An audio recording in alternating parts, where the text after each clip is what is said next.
honored guest, the Honorable Steve Shobo, the Australian Parliamentary Secretary for Foreign Affairs and Trade, and your official delegation from Canberra.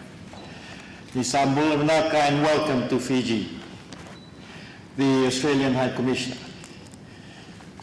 Excellency, Ms. Margaret Toomey, Your Excellencies and members of the Diplomatic Corps.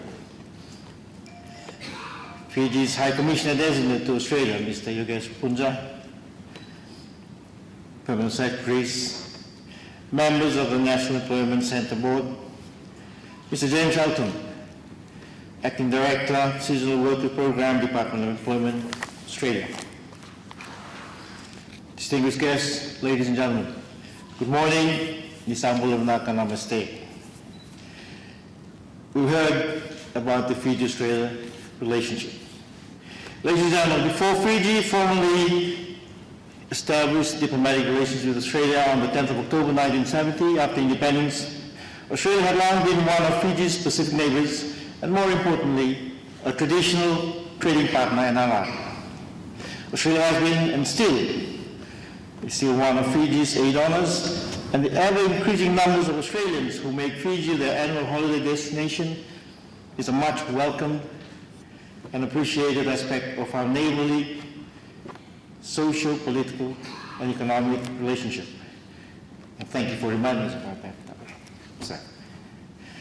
However, with the change of the Fiji government in 2006, the Fiji-Australian relationship became somewhat frosty, until the formation of the present coalition government in Australia in September 2013 and the appointment of a new Australian Foreign Minister, the Honourable Joji Bishop, who began to improve engagement and dialogue both at the ministerial and official level.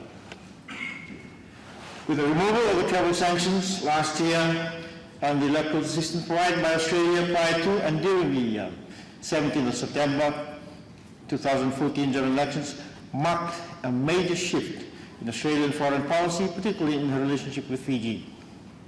We welcome this change, and would like to capitalize on this renewed bilateral relationship as evidenced by this morning's ceremony, as we embark on a new journey of mutual respect and care for each other. Prior to last year's elections, there were a number of high-level exchanges of visits, as you've heard. Australian Foreign Minister, the Honourable Joji Bishop, and Parliamentary Secretary for Foreign Affairs, Senator Brett Mason, visited Fiji for bilateral discussions in February and May, respectively.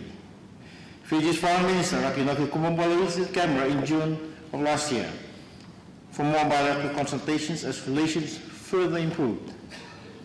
Following Fiji's first ever truly democratic elections last year, Foreign Minister Bishop visited Fiji again on the 31st of October to become the first high-ranking Australian government official to meet the newly elected Prime Minister, Memorandum, and members of his government. The ensuing talks confirmed Australia's pledge to restore defence cooperation, as well as agreeing to the need for a review of the regional architecture to address the changing nature of regional and global politics. As we speak, discussions and arrangements are now underway for more of our defence personnel to interact in the future. The Australian Seasonal Worker Scheme Program. Ladies and gentlemen, in addition to these new positive initiatives which I have mentioned, I'm so pleased and equally thankful that Australia has agreed to engage Fiji in its Seasonal Workers Program, and we have gathered here today to witness the formalization and signing of this Memorandum of Understanding to officially launch the Labour Mobility Initiative to assist Fijians in gaining new employment opportunities, which will contribute to the economic development of Fiji. Thank you, sir. As Minister for Employment, Productivity and Industrial Relations, I would like to assure the Honourable Steve Shobo, the Australian Parliamentary Secretary for Foreign Affairs and Trade, that we will honour our obligations stipulated under this MOU. Our selection process and procedures are going to be very stringent to ensure that the workers who are selected through our National Employment Centre are going to do a good job in Australia to the satisfaction of the employers. We will endeavor to attain a win-win outcome which should be mutually beneficial for both our countries.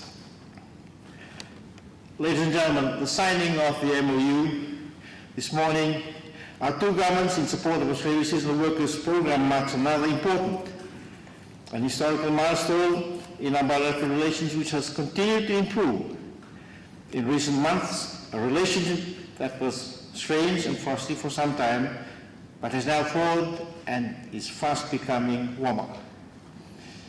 The appointment of Ms. Toomey as Australia's High Commissioner at the end of last year and the confirmation of Mr. Yogesh Punja as Fiji's designated High Commissioner to Australia is evidence that things are getting better. To the Honourable Steve Shobu and members of your official delegation from Canberra, may I, on behalf of the Honourable Prime Minister, the Honourable Memorandum, the government and the people of Fiji, express our appreciation and gratitude to the Australian government for providing an opportunity for Fijians to gain meaningful employment and financial support for their families, which in turn would help in our government's overall efforts to reduce the level of unemployment and poverty nationwide. May I wish the Australian Seasonal Workers Program every success, and I deem it an honour and privilege to ratify the MOU on behalf of the Fijian government this morning. Thank you very much. Nasa Valeu, Dhanyavad, and to you, sir, and your delegation. I hope you enjoy the rest of this day, and may you have a safe trip back to Australia. Navale.